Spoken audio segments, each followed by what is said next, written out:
What's up, YouTubes? Today I'm going to show you how to fix a problem with this toilet. It is running. You might be able to hear it right here. I don't know. We'll see if you can hear that when I put this on video, but I suspect that we have a bad toilet valve in here, and this is actually a pretty easy thing to do. Typically, if you have a typical modern toilet, no need to call a plumber. So, some people would say this is a simple job. You shouldn't have to make a video for it. But listen, I know people have different skill sets and abilities, but this is a pretty easy thing to do, even without a whole lot of experience or know-how. Tools you're going to need for this: a pair of channel locks, and you may not even need that. And you probably want to get a few rags and a little bucket or something to try to catch any kind of water that may spill out of the tank. So let's open up the lid and get started here. We'll put the lid down in a safe location. It's not going to get broken, so don't leave it hanging out here on the seat or anything like that. Let's get a close-up of what's going on in here. Kind of see right here, it is leaking out around the top of that fill valve. This is our fill valve. That's the flapper down there. Appears water is leaking and going down the overflow tube. Flapper does not seem to be in bad shape. Okay, first things first, we've got to drain, or actually turn off the water supply to the toilet. So that's just a right hand turn on the shutoff valve. I actually replaced this a few years back. And then go ahead and flush it. And just make sure it stays, the flapper stays open until all the water drains out, or as much as you can get out. And now that we've done that, we're going to take our rags and as best we can. I gotta get a different bucket for this. Not big enough, or not small enough actually. Well, did not find anything that I could use for a catch bucket that would really work down there very well, so I'm just gonna catch it with towels. So you come down here after you've turned everything off, drained the tank, and this valve is held on right here with this big plastic nut. Now, you shouldn't need a pair of channel locks to remove this, but you might. So if you do, you really don't need to go much past hand tight. When you tighten these things down, you're just trying to keep it from leaking. Just make sure your mating surfaces are clean and all that. But I do get this open. Here we go. This holds the water to the water pipe, but this holds the water pipe and this whole structure up here to the tank. So that's what's beyond hand tight. So we'll see if we can loosen this up with a pair of channel locks here.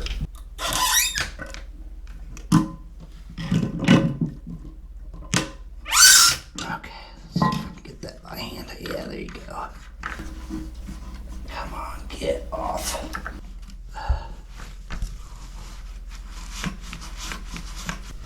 But towel helps. Oh, here comes. There's a lot of water. What's a lot of water? Alright. As you see, the old one pops out just pretty as you please. And here's what that looks like. And here's the clip that actually holds the fill pipe for the bowl into the fill tube. So pull that out. Just so you know, some folks may think that this is dirty water or toilet water. This is not the same as the water in your toilet. This is clean going before it goes in your toilet. So don't worry about sticking your hands in there. There's nothing, unless someone's played a practical joke on you. that water is just a tank of water. So anyway, don't get grossed out.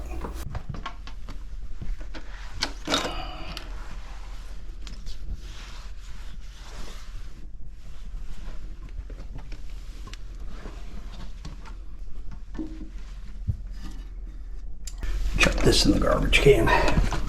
All right, the new fill valve I got is a company called Fluid Master.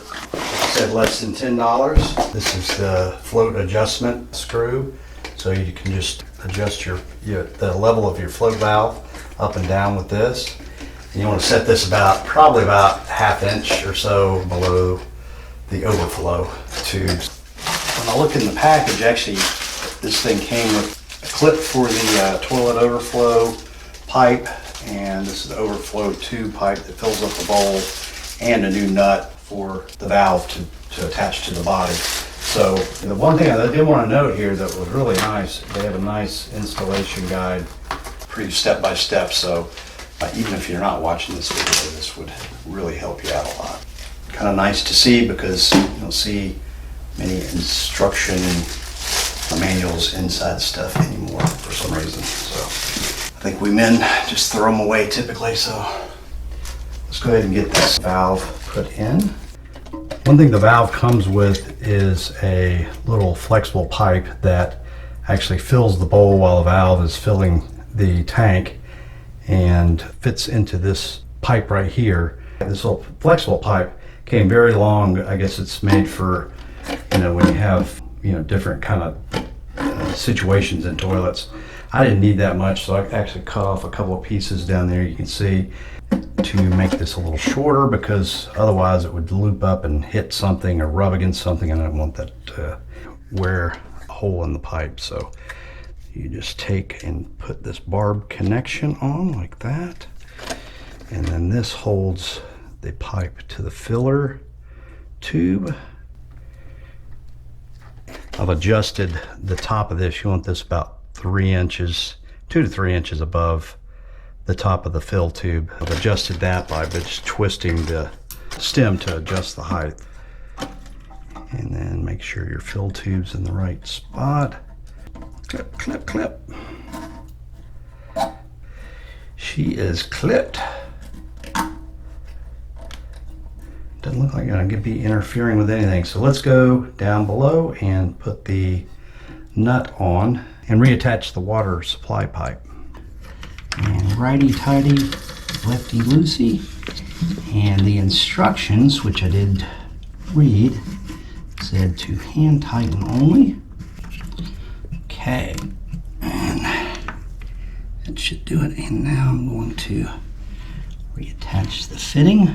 It's compression fitting, so it should not need Teflon tape. The last guy put Teflon tape on it, and it was probably me. Teflon tape won't really hurt it unless the Teflon tape is too much and starts interfering with the compression fitting. There we go. Let's turn our water back on. You can see how this valve works. At the bottom of the stem, it fills the tank up, so half the water comes in there, and then the other half goes down this tube, which fills the bowl below. And as the tank fills up, you need to keep an eye on the float that controls the tank fill valve, which is right here. You want it to be pretty close to the top of the overflow tube right here, and if you want to save some water, you can adjust it, float down a little bit by turning this knob right here, which pushes the float down and cuts off the water before it completely fills up the tank. I screwed up a little bit because I should have adjusted it a little bit more with the top a little higher, because right now I don't really have any more adjustment up, but it is right there. In my case, I just ran out of threads and I would have to take the valve back off to readjust it. I'm not gonna screw with it. It's right about where it was before. It's a little bit low to completely fill up the tank, but that's okay, works fine. Let's flush it one more time and you can see what it actually does when you flush the bowl. You see that before it completely drains the tank, the flapper valve closes, and so you can really get another flush out of there if you need to. Anyway, hope that helped, and hope you have good luck with your own toilet fill valve replacement. See you later.